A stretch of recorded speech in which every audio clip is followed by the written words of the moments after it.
हाँ, तो सभी दोस्तों मित्रों को नमस्कार प्रणाम। दोस्तों ये 1 से 26 तक मैंने पिछली वीडियोज़ में करा दिया हूँ, आप जाके देख सकते हैं। दोस्तों इसका प्लेलिस्ट भी मैं बना दूंगा, क्योंकि ये कई वीडियोज़ में दोस्तों 3-4 घंटे का वीडियोज़ हो जाएगी, जिसको आप देखना पसंद नहीं करेंगे। इसलिए पार्ट पार्ट वीडियो में हम जो है ये आधुनिक भारत का भारतीय राष्ट्रीय आंदोलन से जितने प्रश्न आए हैं दोस्तों यूपीएससी में 28 वर्षों के दौरान पूछे गए, सभी प्रश्नों को मैं कराने का, आज ही ख़त्म करने का डिसीजन ले चुका हूं दोस्तों।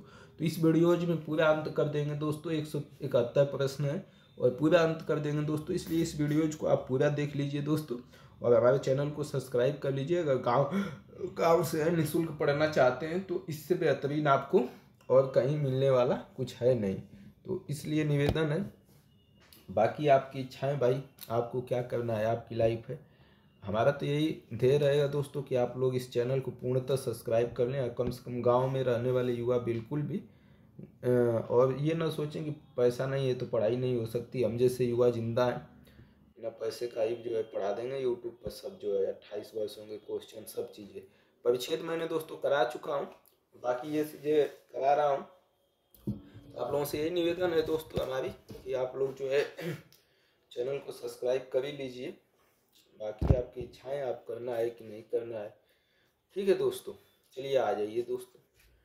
तो 1 मिनट दोस्तों, थोड़ा सा मैं जो है ठीक कर लेता हूँ ताकि चलिए दोस्तों तो ये रहा क्वेश्चन। करने का मतलब ये था दोस्तों कि आपको जितना साफ दिखे उतना बेहतरीन होगा हमारे लिए। ठीक, तो आपको हमने साफ देखने के लिए ये सब किया है। 26 का क्वेश्चन है दोस्तों, 26 नंबर। ठीक, 26 नंबर ये रहा क्वेश्चन। थोड़ा सा चलिए आ जाइए। 26 नंबर क्वेश्चन है। सूची 1 को सूची 2 से मिलाना है, ज़्यादा पढ़ने की जरूरत ही नहीं है। सूरत विभाजन, सांप्रदायिक अधिनिर्णय, सर्वदलीय सम्मेलन, पूर्ण स्वराज की संकल्पना। पूर्ण स्वराज की मांग कब की गई थी दोस्तों? सूरत विभाजन तो आप लोग जान ही रहे होंगे। सूरत में विभाजन हुआ था 1907 ईस्वी में। सांप्रदायिक अधिनिर्णय दोस्तों, सूरत विभाजन 1907 ईस्वी में हुआ था, आपको पता ही होगा दोस्तों, कोई दिक्कत नहीं। ठीक, और किसकी अध्यक्षता में हुआ था सूरत विभाजन दोस्तों?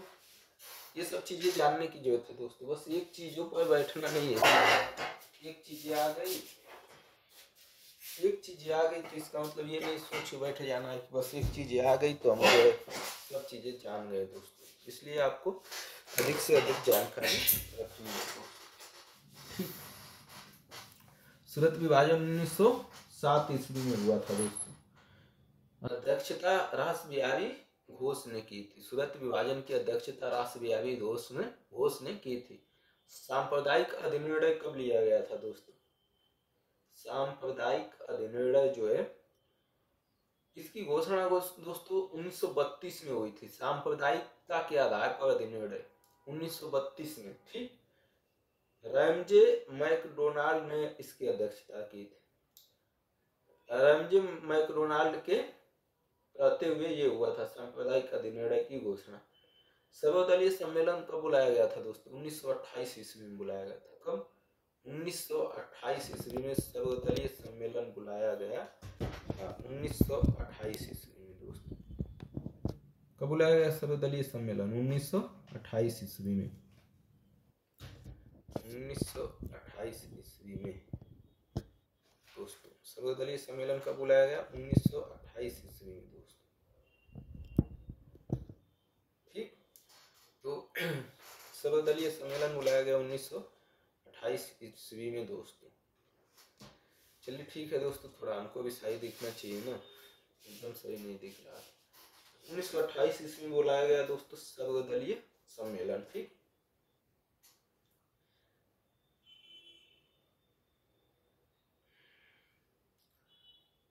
सर्वदलीय सम्मेलन 1928 ईस्वी में नेहरू रिपोर्ट पर विचार विमर्श करने के लिए लिया गया। विचार विमर्श करने के लिए बुलाया गया था दोस्तों। नेहरू रिपोर्ट पर विचार विमर्श कर। सर्वदलीय सम्मेलन कब बुलाया गया दोस्तों? तो ये हो गया दोस्तों सर्वदलीय सम्मेलन 1900। पूर्ण स्वराज की घोषणा दोस्तों कांग्रेस ने कब की थी? पूर्ण स्वराज की घोषणा कांग्रेस ने 1929 में की थी। लाहौर अधिवेशन में हुआ था दोस्तों। पूर्ण स्वराज की घोषणा 1929 में लाहौर। तो देखिए दोस्तों, पहला सूरत अधिवेशन, सूरत का विभाजन 1907 में, रासबिहारी बोस उस समय अध्यक्ष थे। सांप्रदायिक अधिनियम कब लिया गया दोस्तों? 1932 में। रमजे जो है मैकडोनाल्ड जो है उस समय थे। सर्वदलीय सम्मेलन कब बुलाया गया? सर्वदलीय सम्मेलन जो दोस्तों, सर्वदलीय सम्मेलन 1928 ईस्वी में नेहरू रिपोर्ट पर विचार विमर्श करने के लिए। पूर्ण स्वराज की संकल्पना 1929 में लाहौर अधिवेशन में। ठीक, तो इतना याद कर लीजिए, बाकी आप मिलान कर लीजिएगा। इसमें भी मिलान ही करना है दोस्तों। चटगांव, चलिए देखिए दोस्तों, बताइए।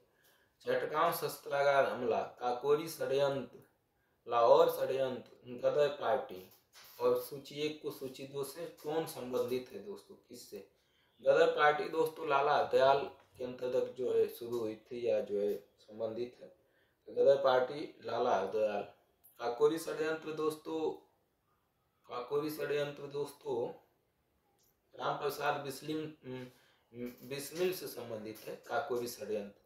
और लाहौर षड्यंत्र दोस्तों जतिन दास से संबंधित है, जतिन दास से। और चटगांव शस्त्रागार हमला किससे हुआ था? सूर्यसेन ने किया था। तो चटगांव शस्त्रागार हमला सूर्यसेन जी ने किया था। काकोरी षड्यंत्र दोस्तों किससे है? राम प्रसाद बिस्मिल से। लाहौर षड्यंत्र दोस्तों जतिन दास ने। और गदर पार्टी लाला हरदयाल। ये दोस्तों गदर पार्टी लाला हरदयाल, लाहौर षड्यंत्र जतिन दास, काकोरी षड्यंत्र राम प्रसाद बिस्मिल और चटगांव शस्त्रागार हमला सूर्यसेन के द्वारा हुआ था। यही है, मिला लीजिएगा। बाकी अगला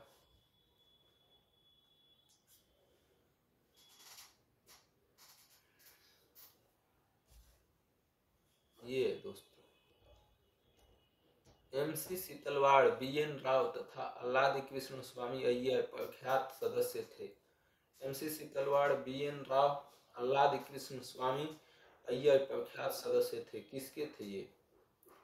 MC सीतलवाड़, BN राव तथा आह्लाद कृष्ण स्वामी अय्यर प्रख्यात सदस्य थे। स्वराज पार्टी के, all Indian national liberal federation के, मद्रास लेबर यूनियन के, servant of India society. MC Sitalrao, BN Rao, Ahlad Krishna स्वामी।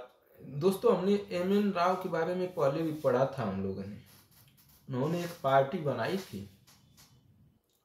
ठीक, तो 28 का दोस्तों क्या हो गया? सर्वेंट ऑफ इंडिया सोसाइटी की स्थापना। यही दोस्तों सर्वेंट ऑफ इंडिया सोसाइटी से संबंधित थे। BN राव, SC सीतलवाड़ और आह्लाद कृष्ण अय्यर।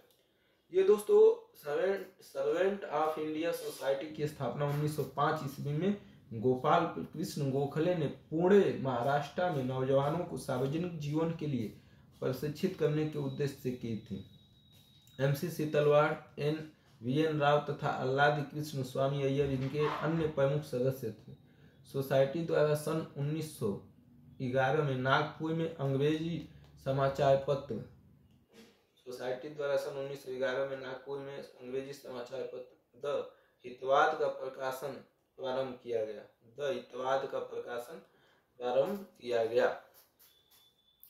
तो servant of India society Gopal Krishna Gokhale द्वारा दोस्तों जो है पुणे महाराष्ट्र में नौजवानों को सार्वजनिक जीवन के लिए प्रशिक्षित करने के उद्देश्य से लाया गया था। ठीक, कौन सी? सर्वेंट ऑफ इंडियन सोसाइटी की स्थापना 1905 ईस्वी में गोपाल कृष्ण गोखले ने किया था दोस्तों इसकी स्थापना। इनके सदस्य के रूप में MC सीतलवाड़, BN राव, आह्लाद कृष्ण स्वामी अय्यर। सोसाइटी द्वारा 1911 में नागपुर में अंग्रेजी समाचार पत्र द हितवाद का प्रकाशन प्रारंभ किया गया। तो इसका क्या हो जाएगा दोस्तों? 28 का ऑप्शन डी हो जाएगा। 29 का दोस्तों निम्नलिखित घटनाओं का सही अनुक्रम क्या है? तिलक का होम रूल आंदोलन कब हुआ? कामागाटा मारू प्रसंग, महात्मा गांधी का भारत आगमन। भारत महात्मा गांधी कब आए थे दोस्तों? सबको पता होना चाहिए। 1915 में वापस लौटे, भारत आए अफ्रीका से, दक्षिण अफ्रीका से। और होम रूल लीग तिलक अप्रैल 1916 ईस्वी में हुआ था दोस्तों। कब हुआ था? अप्रैल 1900। होम रूल आंदोलन दोस्तों अप्रैल 1916 में। अब कारागाटा मारू की घटना 1914 में हुई थी दोस्तों। 1914 में तिलक का होम रूल आंदोलन 1916 में, कामागाटा मारू प्रसंग 1914 में, महात्मा गांधी का भारत आगमन 1915 में। बाकी दोस्तों आप मिला लीजिएगा सही गलत।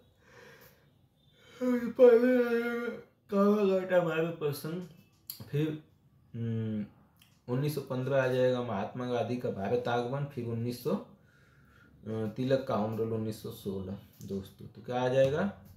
2 3 1 आगे आ जाइए दोस्तों प्रश्न।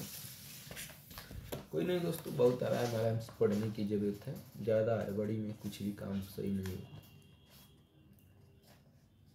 ये है दोस्तों 1927। ठीक,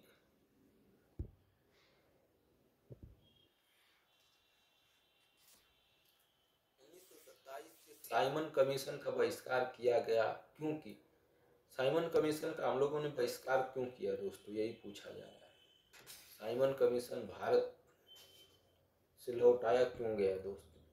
ठीक, साइमन कमीशन में कोई भारतीय सदस्य नहीं था, वह मुस्लिम लीग का समर्थन करती थी। कांग्रेस का विचार था कि भारतवासियों को स्वराज मिलना चाहिए, सदस्यों के बीच मतभेद था। साइमन कमीशन 1927 ईस्वी में आया था दोस्तों, उसमें एक भी भारतीय सदस्य नहीं थे, इसलिए जो है इसका विरोध किया गया। ठीक है दोस्तों, सब सदस्य 7 सदस्य थे दोस्तों, सातों के सातों की क्या थे? अंग्रेज थे। ठीक है, तो इसका ऑप्शन क्या हो जाएगा दोस्तों? इसका ऑप्शन क्या हो जाएगा? ए हो जाएगा, इसलिए इनका बहिष्कार किया गया। भारतीय मुसलमान सामान्य रूप से उग्रवादी आंदोलन की ओर आकर्षित नहीं हुए, उसका कारण क्या था? भारतीय मुस्लिम जो है उग्रवादी आंदोलन की ओर नहीं गए, उसका कारण क्या था? उन पर सर सैयद अहमद खां का प्रभाव था। उग्रवादी नेताओं का मुस्लिम विरोधी दृष्टिकोण, मुस्लिम आकांक्षाओं के प्रति उदासीनता का भाव, उग्रवादियों की हिंदू अतीत का राग अलापने की नीति। क्यों मुसलमान जो थे उग्रवादी आंदोलन की ओर आकर्षित नहीं हुए? क्यों बताइए दोस्तों, क्यों जो है आकर्षित नहीं हुए? भारतीय मुसलमान सामान्य रूप से उग्रवादी आंदोलन की ओर क्यों नहीं गए दोस्तों? उग्रवादियों की हिंदू अतीत की महिमा का गुणगान तथा उनका पुनरुत्थान करना था दोस्तों, इसलिए वो उग्रवादी की ओर नहीं मुस्लिम आकर्षित हुए, क्योंकि उग्रवादियों की हिंदू अतीत का राग अलापने की नीति थी। हिंदू जो है, जो उग्रवादी थे उसमें हिंदू अतीत, मतलब जो हिंदू अतीत पीछे जो हिंदू थे उनको अलाप रहे थे, इसलिए वो उसकी ओर आकर्षित नहीं हुए। निम्नलिखित घटनाओं में से किस एक को मॉन्टेग्यू ने निवारक हत्या के नाम से विशेषीकृत किया है? निम्नलिखित घटनाओं में से किस एक को मॉन्टेग्यू ने निवारक हत्या के नाम से विशेषीकृत किया? अन्य सक्रियतावादियों की हत्या, जलियांवाला बाग हत्याकांड, नरसंहार, महात्मा गांधी को गोली मारा जाना, कर्जन वाइस को गोली मारा जाना। कौन सा होगा दोस्तों? 32 का। जलियांवाला बाग हत्याकांड कब हुआ था दोस्तों? 13 अप्रैल 1919 को हुआ था। इसी को मॉन्टेग्यू ने निवारक हत्या कहा था। क्या कहा था? निवारक हत्या। 1998 में पूछा गया।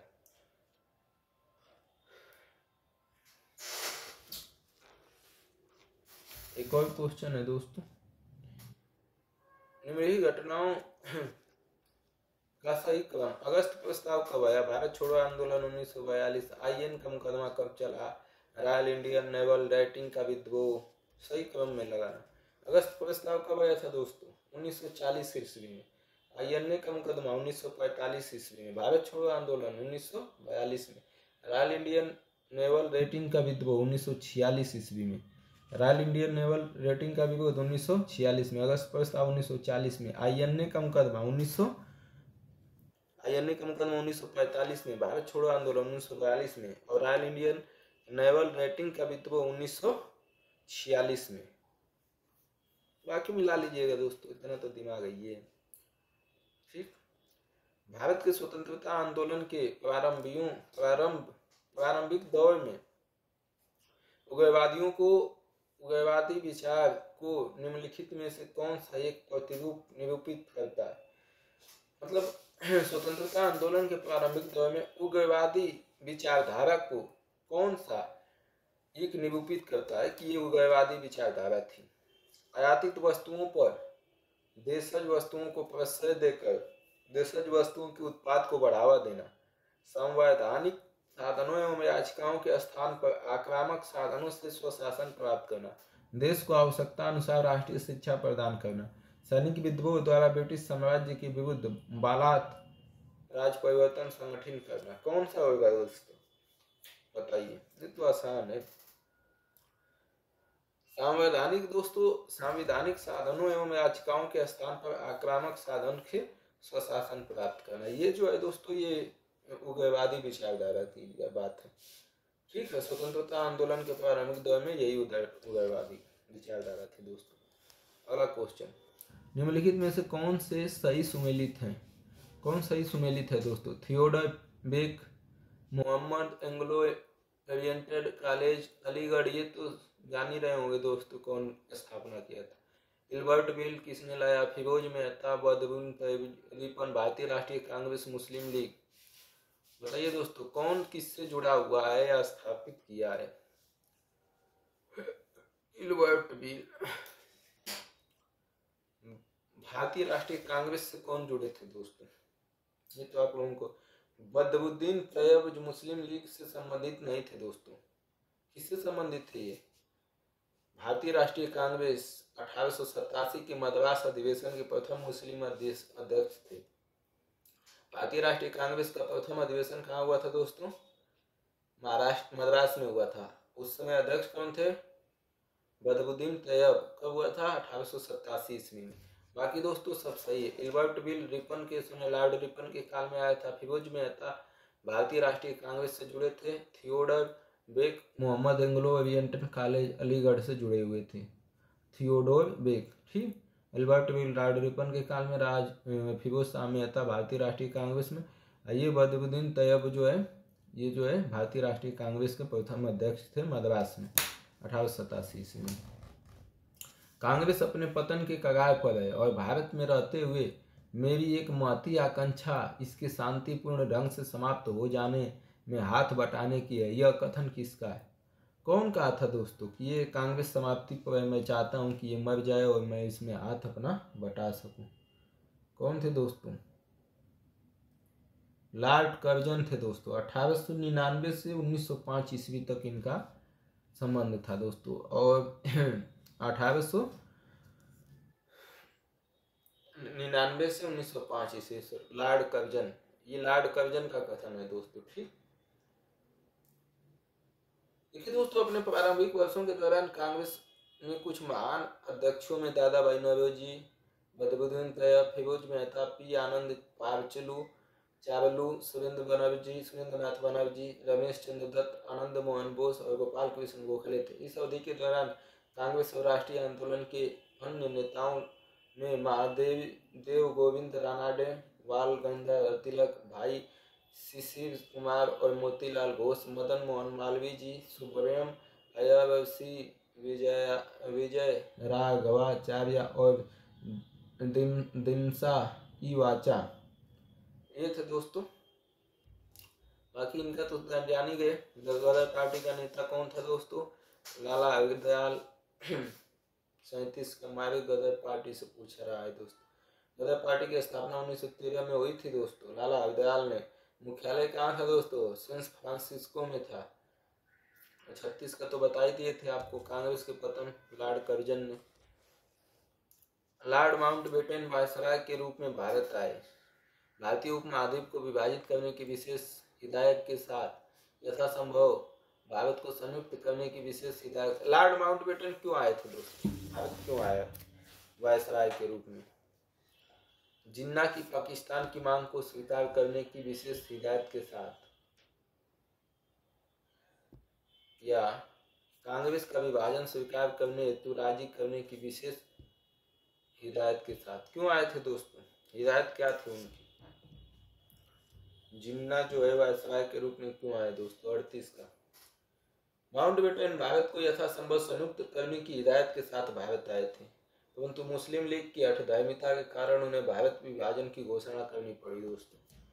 आए थे तो वो संयुक्त करने के लिए, संयुक्त हिदायत के साथ। बी ऑप्शन हो जाएगा दोस्तों, ऑप्शन बी हो जाएगा ये वाला, यथासंभव भारत को संयुक्त करने की विचार। अच्छे थे लॉर्ड माउंटबेटन, कम से कम भारत को संयुक्त करना चाहते थे। अगला दोस्तों क्या है, कथन दिया है खिलाफत आंदोलन ने सभी मुस्लिमों को राष्ट्रीय आंदोलन के घेरे में ला दिया। कारण राष्ट्रीय और खिलाफत दोनों आंदोलनों में साम्राज्यवाद विरोधी एक प्रबल तत्व था। ठीक, अब बताना है दोस्तों उत्तर। ये सही है यार, दोनों सही है। कौन कौन, क्या लग रहा है दोस्तों, क्या लग रहा है? ए आर सही है, हाँ ए और आर दोनों सही है तथा आर ए की सही स्पष्टीकरण करता है। ए और आर दोनों सही है तो आर ए का सही स्पष्टीकरण नहीं करता है। ये सही है परंतु आर गलत है, ये गलत है परंतु आर सही है। खिलाफत आंदोलन ने सभी मुस्लिमों को राष्ट्रीय आंदोलन के घेरे में ला दिया। राष्ट्रीय और खिलाफत आंदोलन दोनों, व्याख्या तो नहीं करेगा दोस्तों हमारा जहाँ तक अनुमान है। हाँ ए और आर दोनों सही है दोस्तों, और व्याख्या भी कर रहा है। ठीक, दोनों सही है दोस्तों। खिलाफत आंदोलन का प्रारंभ ब्रिटेन द्वारा तुर्की के सुल्तान से सभी अधिकार छीन लिए जाने के विरोध में हुआ था दोस्तों।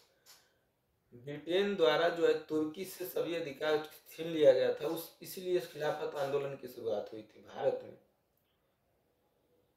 नवंबर 1919 ईस्वी में गांधी जी की अध्यक्षता में अखिल भारतीय खिलाफत कमेटी का गठन हुआ। कब? 1919 में। इस आंदोलन ने सभी मुस्लिमों को राष्ट्रीय आंदोलन के घेरे में ला दिया, क्योंकि असहयोग एवं खिलाफत दोनों आंदोलनों में साम्राज्यवाद विरोधी एक प्रबल तत्व था।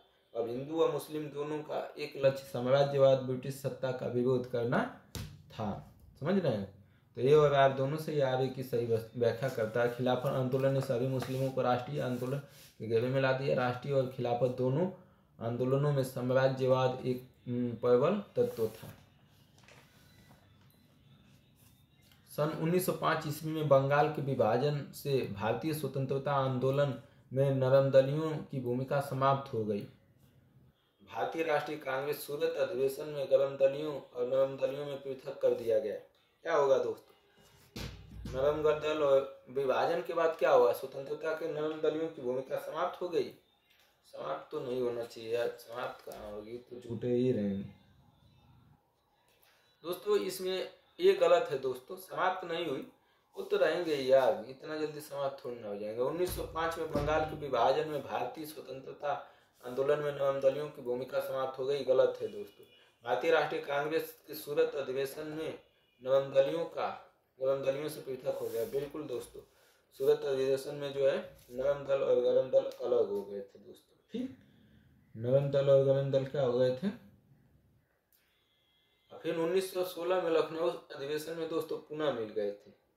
1916 में मिल भी गए थे। ठीक, तो आगे देखते हैं दोस्तों। हो गया हाँ 41 का। भारत में प्राथमिक शिक्षा को अनिवार्य करने वाला सर्वप्रथम बिल 1911 ईस्वी में अस्वीकृत किया गया था। स्वीकृत नहीं, अस्वीकृत किया गया। यदि प्रत्येक खेतिहर पढ़ने में सक्षम हो जाता तो असंतोष बढ़ गया होता। इसका जो है यही कारण दिया है दोस्तों। क्या लग रहा है? 41 का दोस्तों। ये गलत है दोस्तों। भारत की प्रथम शिक्षा को अनिवार्य करने वाली सर्वप्रथम 1911 में अस्वीकृत किया गया था। गलत है। यदि प्रत्येक खेतिहर पढ़ने में सक्षम हो जाता तो असंतोष बढ़ गया होता। ये सही है दोस्तों, बी वाला ऑप्शन सही है दोस्तों। गोपाल कृष्ण गोखले ने प्राथमिक शिक्षा को अनिवार्य करने वाला प्रस्ताव पेश किया था तथा सरकार ने ब्रिटिश सरकार ने आश्वासन दिया कि इस विषय पर सावधानी पूर्वक विचार किया जाएगा। ठीक, और परिणाम स्वरूप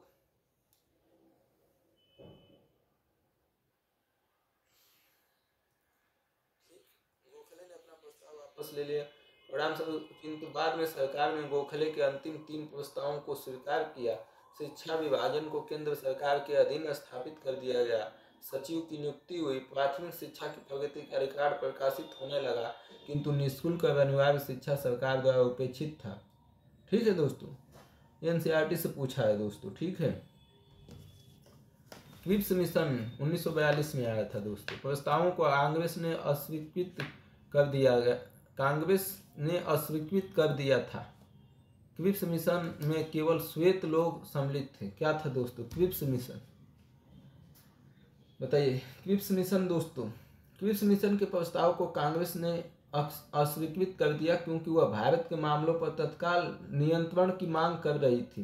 कांग्रेस द्वितीय विश्व युद्ध समाप्त होने तक इंतजार करने को तैयार नहीं थी। कांग्रेस को यह अभी पता था कि सरकार का भारत पर नियंत्रण गिर रहा है तथा वह सरकार पर दबाव डालना चाह रही थी। साथ ही कांग्रेस प्रस्ताव में उल्लेखित तथ्यों से संतुष्ट नहीं थी। क्रिप्स मिशन में केवल श्वेत लोग ही सम्मिलित थे। ये 4 सदस्य थे। सर स्टेफर्ड क्रिप्स, लॉर्ड प्रिवेसिले ही सम्मिलित थे। ये 4 सदस्य थे। ठीक है दोस्तों, हाउस ऑफ कॉमन्स के नेता तथा वार कैबिनेट के सदस्य। दोस्तों दोनों बातें थी। पहले तो हम लोग इसके सहमत नहीं थे कि ये कह रहे थे कि बाद में हम जो है आपको आज़ाद करेंगे क्रिप्स मिशन, इससे हम लोग खफा थे। 4 सदस्य थे, वो भी सब जो है अंग्रेजी थे। तो ऑप्शन क्या हो जाएगा दोस्तों, बी। ए और आर दोनों सही है, लेकिन आर इसकी सही व्याख्या नहीं करता है। गांधी जी ने 1922 ईस्वी में असहयोग आंदोलन को रोक दिया। चौरी चौरा में हुई हिंसा इसके आंदोलन को रोक देने का कारण बनी। क्या था दोस्तों, असहयोग आंदोलन 1920 ईस्वी में चालू हुआ था दोस्तों। 1920 से फरवरी 1922 तक चला, परंतु 5 फरवरी 1922 को गुस्साए किसानों द्वारा उत्तर प्रदेश के गोरखपुर जिले के चौरी चौरा नामक स्थान पर पुलिस थाने पर हमले से क्षुब्ध होकर गांधी जी ने इस बीच में ही इसे रोक दिया दोस्तों। तो ये और आप दोनों सही है, एक ही सही व्याख्या भी करता है दोस्तों। तो गांधी जी ने 1922 ईस्वी में असहयोग आंदोलन को रोक दिया। चौरी चौरा में हुई हिंसा इसके आंदोलन को रोक देने का कारण बनी दोस्तों। ये देखिए दोस्तों, अगला प्रश्न। जब 1946 ईस्वी में भारतीय मुस्लिम लीग को अंतरिम सरकार में सम्मिलित किया गया, तब लियाकत अली खान को कौन सा विभाग दिया गया दोस्तों। 1946 में भारतीय मुस्लिम लीग को अंतरिम सरकार में शामिल किया गया, तब लियाकत अली खान को जो विभाग दिया गया था, कौन सा विभाग था दोस्तों। 12 सदस्यीय अंतरिम सरकार का गठन 2 सितंबर 1946 ईस्वी को हुआ। लीग ने इसमें शामिल होने के बाद लीग के दूसरे बड़े नेता लियाकत खान को वित्त मंत्री नियुक्त किया गया था। कौन सा मंत्री, वित्त मंत्री। सी वाला ऑप्शन हो जाएगा दोस्तों। अगला, सन 1947 में भारतीय राष्ट्रीय कांग्रेस देश के विभाजन के लिए मुख्य रूप से इसलिए सहमत हुई क्योंकि 1947 में भारतीय राष्ट्रीय कांग्रेस देश के विभाजन के लिए मुख्य रूप से इसलिए सहमत हुई क्योंकि उन्हें तब द्विराष्ट्रीय सिद्धांत स्वीकारना था। इसे ब्रिटिश सरकार द्वारा थोपा गया था और कांग्रेस इसे मामले में निस्सहाय थी। वे बड़े पैमाने पर संभावित सांप्रदायिक दंगों से बचना चाहते थे। भारत स्वाधीनता प्राप्त करने के अवसर से अन्यथा वंचित रह जाता। क्या होगा दोस्तों 45 का दोस्तों क्या होगा। ये दोस्तों हम लोग बड़े पैमाने पर हिंसा हो रही थी, उससे बचने के लिए जो है भारतीय राष्ट्रीय कांग्रेस ने जो है स्वीकार कर लिया था। क्या हो रहा था दोस्तों, दंगे। जब आदमी ही नहीं रहेगा यार तो फिर मतलब ही क्या है, समझ रहे हैं ना। इसलिए वैसे भी नरम दल के नेता थे, समझ रहे हैं। लेकिन आज हम लोगों को लगेगा यार ये सब तो मतलब गलत था, लेकिन सिचुएशन के हिसाब से काम होता है दोस्तों। क्या गलत है क्या सही है उस समय जो रहा होगा उसको वो बोले, उनको पता होगा। ठीक है, ज़्यादा लोड नहीं लेना है, जो बीत गया, आगे से जो है सही रहना है अपने आप को। ठीक, तो अगला दोस्तों, अगला देखते हैं। ठीक, तो ये तो हो गया ना दोस्तों। 45 का तो ये गया आप लोगों को, ठीक। 46 का दोस्तों, भारत की स्वाधीनता के समय महात्मा गांधी, स्वाधीनता के समय मतलब जब भारत जो है स्वतंत्र हो गया उस समय कांग्रेस कार्यकारिणी समिति के सदस्य थे, कांग्रेस के सदस्य नहीं थे, कांग्रेस के अध्यक्ष थे, कांग्रेस के महासचिव थे। क्या थे दोस्तों? महात्मा गांधी जी भारत की स्वतंत्रता के बाद क्या थे कांग्रेस में दोस्तों? कांग्रेस के सदस्य नहीं थे दोस्तों, कांग्रेस के सदस्य थे ही नहीं महात्मा गांधी, ठीक। तो भारत की स्वाधीनता के समय महात्मा गांधी कांग्रेस के सदस्य नहीं थे। गांधी जी स्वतंत्रता प्राप्ति के बाद कांग्रेस को समाप्त करना चाहते थे, क्योंकि इनका गठन स्वतंत्रता प्राप्ति के लिए हुआ था। अतः स्वाधीनता मिलने पर उन्होंने कांग्रेस सदस्यता से त्याग पत्र दे दिया था दोस्तों। क्या दे दिए थे? त्याग पत्र।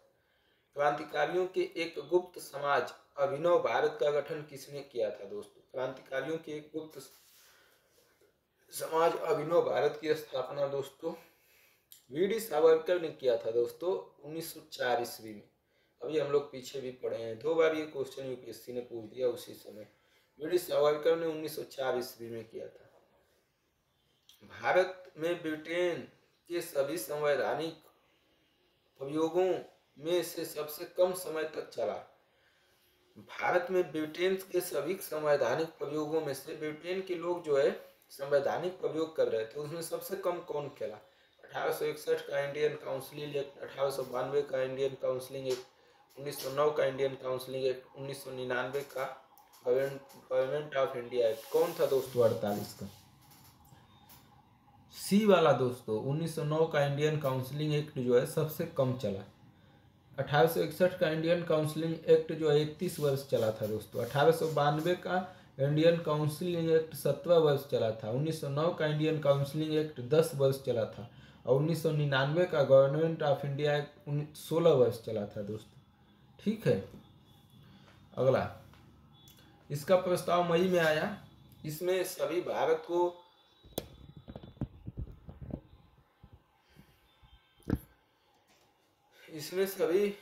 को विभाजन मुक्त करने की आकांक्षा थी सभी की, ठीक। इसका प्रस्ताव मई में आया। इसमें अभी भारत को विभाजन मुक्त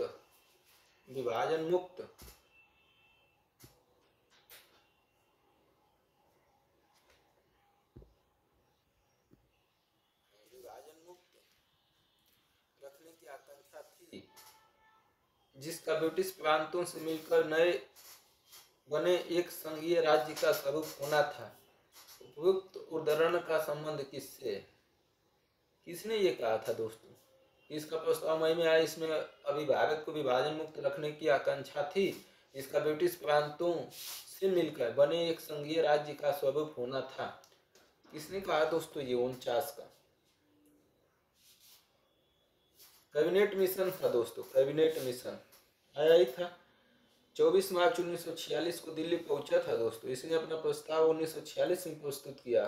भारत विभाजन को नकार दिया था दोस्तों कैबिनेट मिशन ने। अगला 50 का देखिए दोस्तों, भारतीय राष्ट्रीय कांग्रेस नेता ने जर्मनी और ब्रिटेन के बीच युद्ध को ऐसे ईश्वर प्रदत्त अवसर के रूप में देखा जिसमें भारतीयों को उस स्थिति का अपने हित में लाभ उठाने का मौका मिलता था। जर्मनी से जब ब्रिटेन का युद्ध हुआ तो एक भारतीय नेता थे, ये सोचे कि अब हमें अच्छा टाइम मिला है, उधर भिड़े हैं, इधर जो है हम लोग अपना लाभ उठा लें। 50 का दोस्तों, कौन थे ऐसे जो चाहते थे दोस्तों? 50 का बताइए। सुभाष चंद्र बोस थे दोस्तों, सुभाष चंद्र बोस। द्वितीय विश्व युद्ध के समय युद्ध में फंसे इंग्लैंड की स्थिति का फायदा उठाकर भारत को आजाद कराने का रास्ता सुझाया था सुभाष चंद्र बोस जी ने। सीवी राजू, में जवाहरलाल नेहरू, ठीक है। कांग्रेस के निम्नलिखित नेताओं में से कौन एक कैबिनेट मिशन योजना के पक्ष में पूरी तरह से थे? कांग्रेस के निम्नलिखित नेताओं में से कौन एक कैबिनेट मिशन योजना के पूरी तरह पक्ष में थे दोस्तों? 51 का बताइए। सरदार पटेल थे दोस्तों। कैबिनेट मिशन ने मई 1946 में अपना योजना प्रस्तुत की। सरदार पटेल इस योजना के पूरे पक्ष में थे दोस्तों, ठीक। 52 निम्नलिखित भारतीय नेताओं में से कौन एक ब्रिटिश द्वारा इंडियन सिविल सर्विसेज से बर्खास्त किए गए थे? कौन थे जो ब्रिटिश सरकार ने जिन्हें बर्खास्त किया था दोस्तों? सिविल सर्विस से बर्खास्त किया था दोस्तों, किनको? सत्येंद्र नाथ टैगोर, सुरेंद्रनाथ बनर्जी, आर.सी. दत्ता, सुभाष चंद्र बोस। सुभाष चंद्र बोस तो शायद छोड़े ही थे। सुरेंद्रनाथ बनर्जी को बर्खास्त किया गया था दोस्तों, सुरेंद्रनाथ बनर्जी। ठीक, तो बी ऑप्शन हो जाएगा। शब्द इंपीरियल प्रेफरेंस का प्रयोग किया जाता था। इंपीरियल प्रेफरेंस का प्रयोग किया जाता था भारत में ब्रिटिश आयातों पर दी गई विशेष रियायत के लिए, ब्रिटिश नागरिकों द्वारा दिए जा रहे प्रजातीय भेदभाव के लिए, ब्रिटिश हित के लिए किए जा रहे भारतीय हित के दमन के लिए, भारतीय रियासतों के राजाओं पर ब्रिटिश पॉलिटिकल एजेंटों को दी जा रही तबहीज के लिए। इंपीरियल प्रेफरेंस किसके लिए था दोस्तों? ब्रिटिश आयातों पर दी गई विशेष रियायत के लिए था दोस्तों। ठीक है, ए वाला ऑप्शन हो जाएगा दोस्तों। 53 का क्या हो जाएगा? भारत में ब्रिटिश आयातों पर दी गई विशेष रियायत के लिए। भारत में ब्रिटिश आयातों पर, ब्रिटिश से जो आयात किया उस पर विशेष जो रियायत किया इसे इंपीरियल प्रेफरेंस कहा गया दोस्तों। ठीक, 54 का देखिए दोस्तों। लॉर्ड लिंगलिथगो ने 1942 ईस्वी में अगस्त आंदोलन को सिपाही विद्रोह के बाद सर्वाधिक गंभीर विद्रोह कहा था। कुछ क्षेत्रों में किसान व्यापक जन आंदोलन में उठ खड़े हुए थे। क्या होगा दोस्तों? 54 का बताइए। देखिए दोस्तों, इसमें दोनों सही है और व्याख्या भी कर रहा है। ठीक, पहला, लॉर्ड लिंगलिथगो ने 1942 ईस्वी में अगस्त आंदोलन को सिपाही विद्रोह के बाद सर्वाधिक गंभीर विद्रोह कहा था। बिल्कुल। कुछ क्षेत्रों में किसान व्यापक जन आंदोलन में उठ खड़े हुए थे। बिल्कुल दोस्तों। 54 का क्या हो जाएगा? इस क्रांति ने स्वतंत्रता की मांग को अपना प्रमुख एजेंडा बनाया। 8 अगस्त 1942 को प्रारंभ हुए भारत छोड़ो आंदोलन को अगस्त क्रांति के नाम से भी जाना जाता था दोस्तों। ठीक, और इसने संपूर्ण देश के व्यापक रूप से हिस्सा लिया और कुछ क्षेत्रों में किसान व्यापक जन आंदोलन में उठ खड़े हुए। 1942 में भारत छोड़ो आंदोलन में किसानों का भी योगदान था, पूछ देगा दोस्तों। अखिल भारतीय राजनीति में गांधी जी का पहला साहसिक कदम था असहयोग आंदोलन, चंपारण आंदोलन, रॉलेट आंदोलन, दांडी यात्रा। दांडी यात्रा दोस्तों बहुत बाद में हुआ।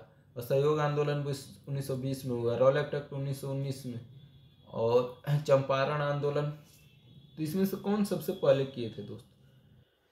चंपारण आंदोलन दोस्तों 1917 में हुआ था। यही सबसे पहले किए थे महात्मा गांधी ने। तो ऑप्शन हो जाएगा सी। कांग्रेस की प्रार्थना और याचिका की नीति अंतोगत्वा समाप्त हो गई।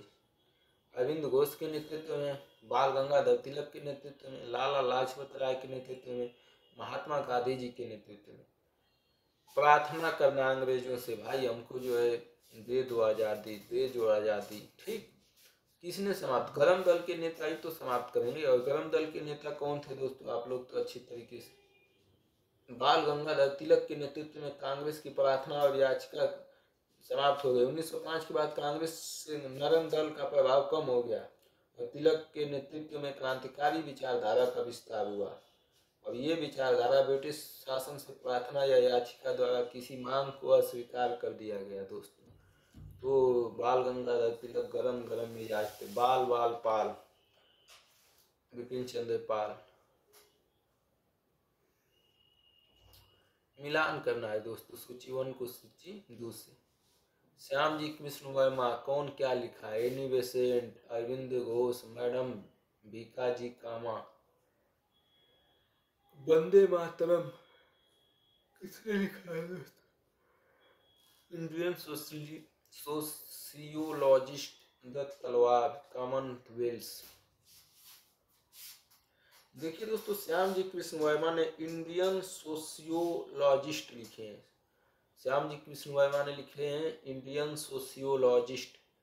मैडम भीकाजी कामा दत्त तलवार लिखी हैं। एनी बेसेंट जी ने जो लिखा है कॉमनवेल्थ, और अरविंद घोष ने वंदे मातरम। तो श्याम जी कृष्ण वर्मा ने इंडियन सोशियोलॉजिस्ट मैडम भीकाजी कामा ने द तलवार, एनी बेसेंट जी ने कॉमनवेल्थ और अरविंद घोष ने वंदे मातरम।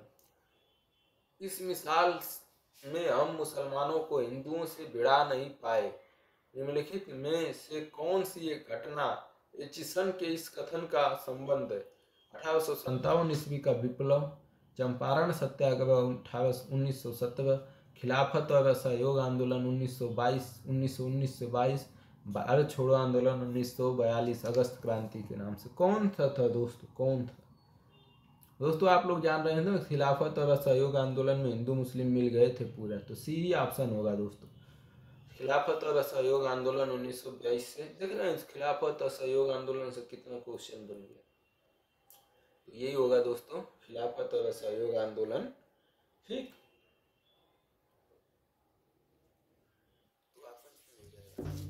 अगला दोस्तों 59 का, भारत 1935 ईस्वी के भारत सरकार अधिनियम की निम्नलिखित में से कौन सी एक वैशिष्ट युक्ति नहीं है? युक्ति नहीं है मतलब नहीं था उस समय। 1935 ईस्वी भारत सरकार अधिनियम, केंद्र के साथ ही राज्य सरकारों केंद्र के साथ राज्यों में द्वैध शासन, द्विसदनीय विधानसभा, प्रांतीय स्वायत्तता, एक अखिल भारतीय संघ। ये दोस्तों 1935 का बहुत महत्वपूर्ण है। अभी वाला प्रश्न जरूर एक आता है, अभी वर्तमान में भी इसकी बहुत ज़्यादा रिलेवेंट है दोस्तों।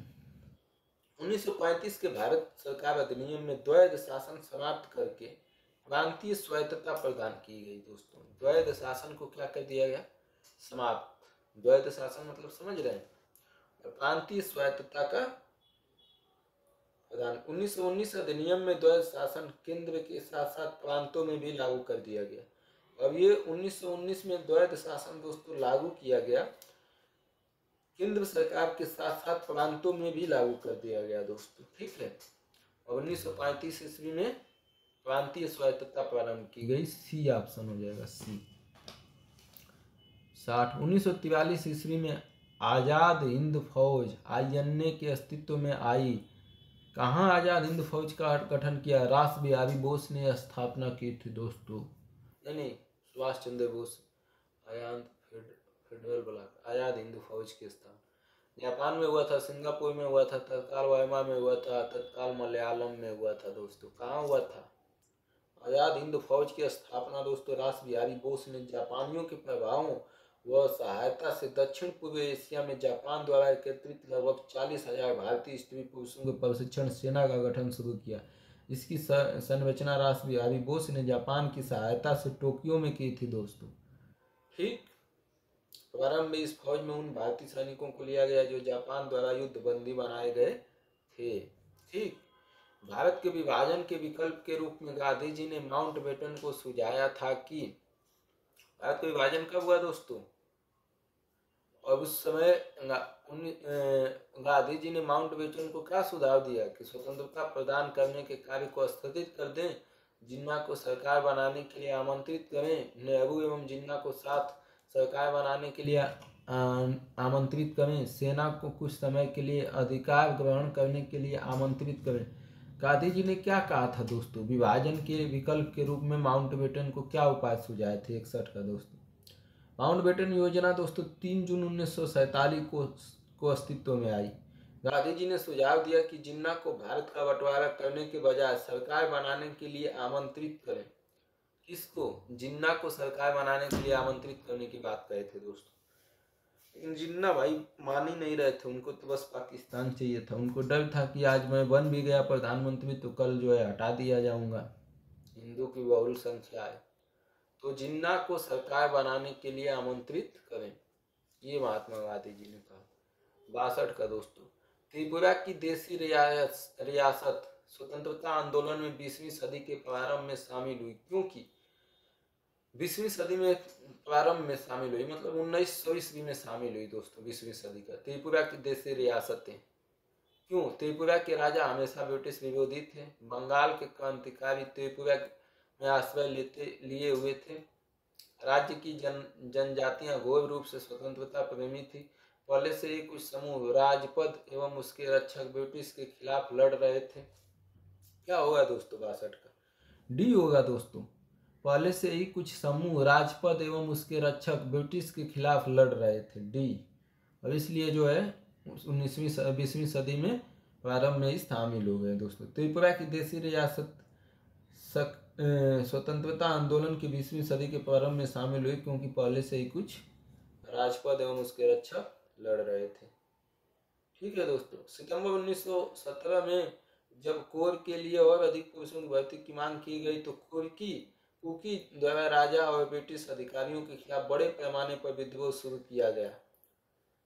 कुकी द्वारा राजा और ब्रिटिश अधिकारियों के खिलाफ बड़े पैमाने पर विद्रोह हुआ। इस विद्रोह को 1917 से 1919 के कुकी विद्रोह या जुगल के नाम से जाना जाता है। इस विद्रोह को उत्तर पूर्व के इतिहास में अंग्रेजों के खिलाफ सबसे मजबूत और सबसे आदिवासी विद्रोह के रूप में याद किया जाता है दोस्तों। अगला आते हैं दोस्तों 63 का। दक्षिण अफ्रीका से लौटने के पश्चात गांधी जी ने प्रथम सफल सत्याग्रह आरंभ किया। चौरी चौरा, दांडी, चंपारण में, बारदोली का सत्याग्रह कब, बाकी तो दोस्तों बता गए। चौरी चौरा की घटना 1922 ईस्वी में, दांडी तो आप समझ ही रहे हैं, चंपारण 1917 में। बारदोली सत्याग्रह कब हुआ था दोस्तों? 1915 में गांधी जी भारत आए थे दोस्तों। कहाँ से? दक्षिण अफ्रीका से। 1917 में उन्होंने बिहार के चंपारण से सत्याग्रह का आह्वान किया था। नील बागान मालिकों के विरुद्ध था। गांधी जी ने राजकुमार शुक्ल के आग्रह पर इसकी कार्य योजना बनाई थी दोस्तों। ठीक है, तो इसका क्या हो जाएगा दोस्तों? चंपारण सत्याग्रह 1917। अब मिलान करना है दोस्तों। चितगंग आयमरी रेड किससे संबंधित है? अभिनव भारत तो आप लोग जान ही रहे हैं। अभिनव भारत कितनी बार आ गया? विनोद दामोदर सावरकर, वीडी सावरकर। अनुशीलन समिति भी आई गया है। और कुका जनजाति, तो बताइए दोस्तों कौन सा होगा? अनुशीलन समिति जो आ रहा है कम से कम वो मिला दे। अनुशीलन समिति हम लोग दोस्तों पढ़ा है, अरविंद घोष ने। बता दोस्तों, चितगंग आयमरी रेड दोस्तों कल्पना दत्त ने चलाई थी। चितगंग आयमरी रेड कल्पना दत्त। अभिनव भारत वीडी सावरकर। अनुशीलन समिति अरविंद घोष। तो कुका आंदोलन दोस्तों गुरु राम सिंह ने चलाया था। गुरु राम सिंह द्वारा जो है कुका आंदोलन शुरू किया गया था, गुरु राम सिंह द्वारा। इसके द्वारा? गुरु राम सिंह द्वारा। ठीक है दोस्तों। अगला देखते हैं दोस्तों।